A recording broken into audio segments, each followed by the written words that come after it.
The Galactic Council's crystalline chambers had never felt so suffocatingly quiet. Counselor Zethkar's 4 eyes blinked in sequence as he reviewed the intelligence reports for the 100th time, his scaled hands trembling slightly. 3 years had passed since they had dismissed humanity from the Council with such casual arrogance. 3 years since they had laughed at the humans' passionate speeches about freedom and self-determination.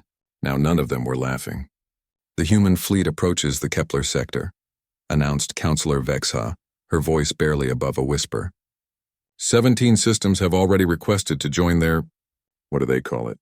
The Terran Alliance. Adnan checked his tactical display one more time as the bridge crew of the TS Defiance worked with mechanical precision around him. The young captain had been nothing more than a junior engineer when humanity stormed out of the Council chambers 3 years ago. Now at 28, he commanded one of the most feared vessels in known space. "Status report," he called out, his voice carrying the quiet confidence that had made him legendary among both human and alien crews. "All systems green, Captain," replied Lieutenant Nahal, her fingers dancing across the navigation console.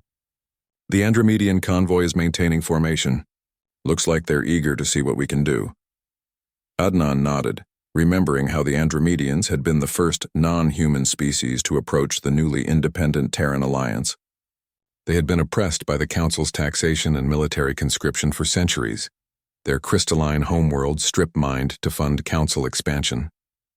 When humanity offered them protection and partnership rather than subjugation, the choice had been easy.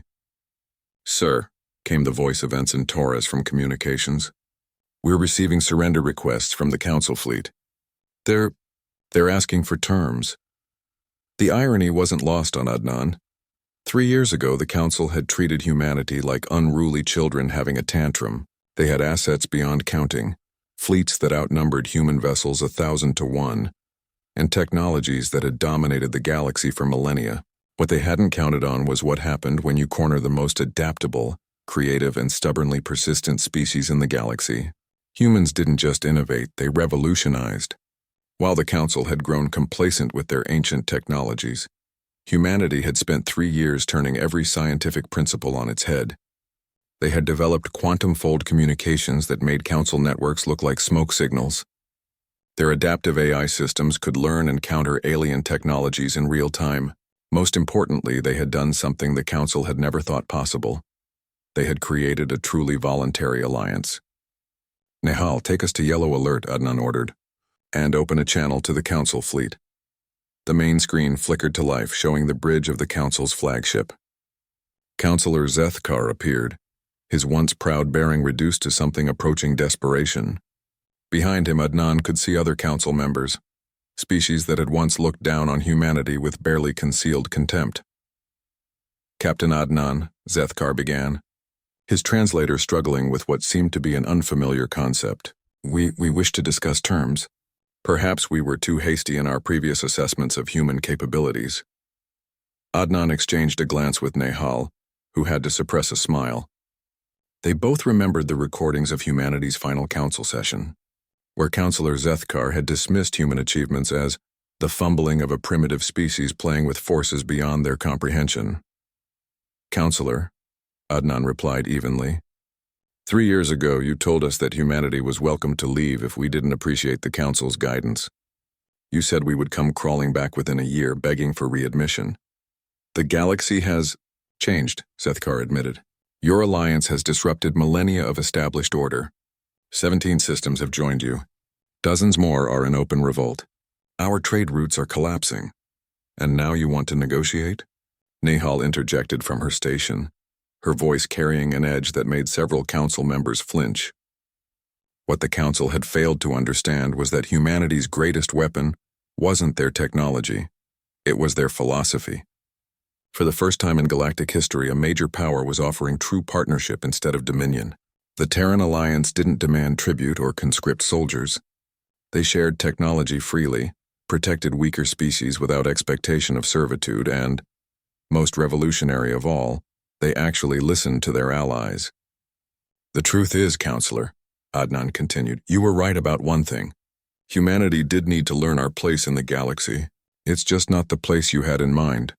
On the tactical display, Adnan could see the massive Council fleet, Thousands of ships that should have been an overwhelming force. But scattered among them were vessels flying the flags of a dozen different species, their crews in various states of mutiny or desertion. The Great Council Navy was fragmenting from within. "We offer safe passage," Adnan announced.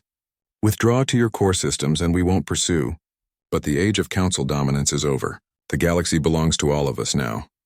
Zethkar's image flickered as he conferred with other Council members. When he returned, his 4 eyes held something that looked remarkably like fear. "We accept your terms. But Captain, what you've started here, it cannot be contained. You've given hope to every oppressed species in the galaxy." "That," Adnan replied with a smile that didn't quite reach his eyes, "was always the point."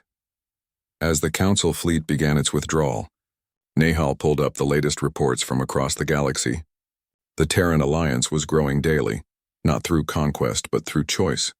Species after species was choosing freedom over security, partnership over protection. "Sir," she said quietly, "we're receiving communication requests from 47 systems.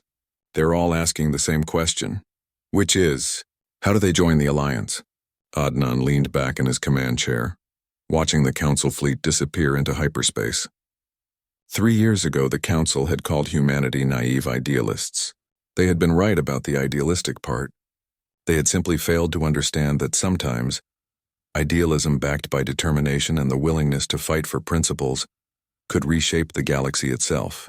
"Tell them," he said finally, "that the application process is simple. Just one requirement: they have to want to be free. The galaxy would never be the same."